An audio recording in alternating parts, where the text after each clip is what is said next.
Životinje kojima se divimo. Učenje.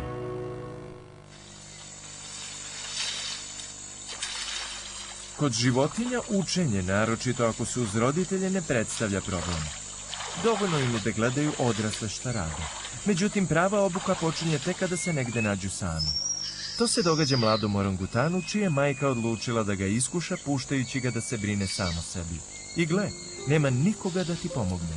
Džabe ti je da besniš ili da zoveš u pomoć. Možeš jedino da računaš na sebe.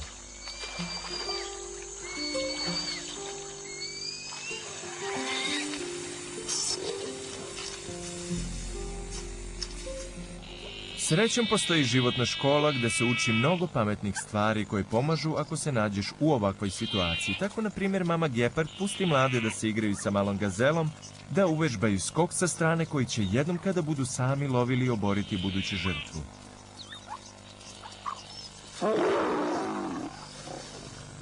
Lavovi uče da riču od malih nogu. Ali očigledno je da rezultat ne plaši nikoga, kako se samo rugaju zebre. Lavovi takođe uče penjanje koje zahteva mnogo vežbanja i izaziva strah i poneko poniženje.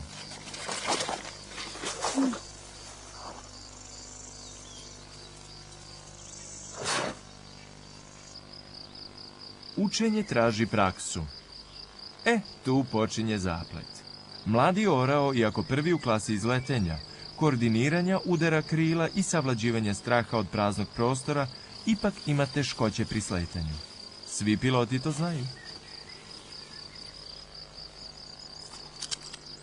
Kako privući pažnju mladog risa koji uči da lovi? On još nije potpuno ovladao svim umećima lova, posebno kada je u pitanju opasnost u liku mame lešinara koje ne shvata da niko ne napada njene mlade. Hrabri su, ali ne i brzopleti. Bolje vratiti se natrag nego i dalje pokušavati. Ris bi trebalo da uzme časove ispenjanja, ali i posebno ispuštanja od rakuna. Samo iskustvo jedne vrste ne utiče na drugu.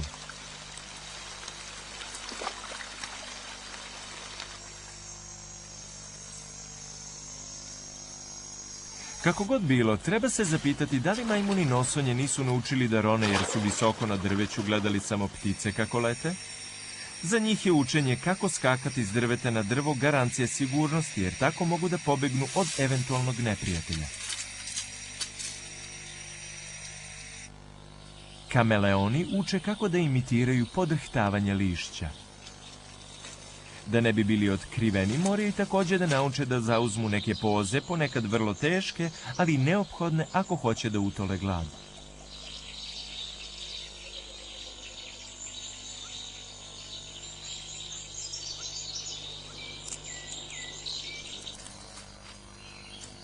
Mlada žirafa obuku kako se nahraniti počinje sama, pokušavajući da dohvati grančicu, što nije tako prosto.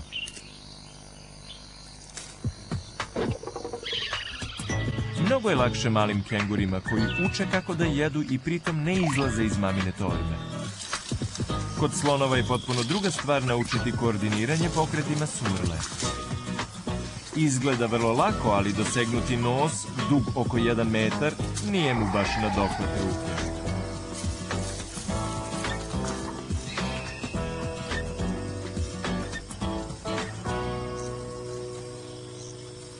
Kod slonova krdo se uvek drži istih puteva i staza.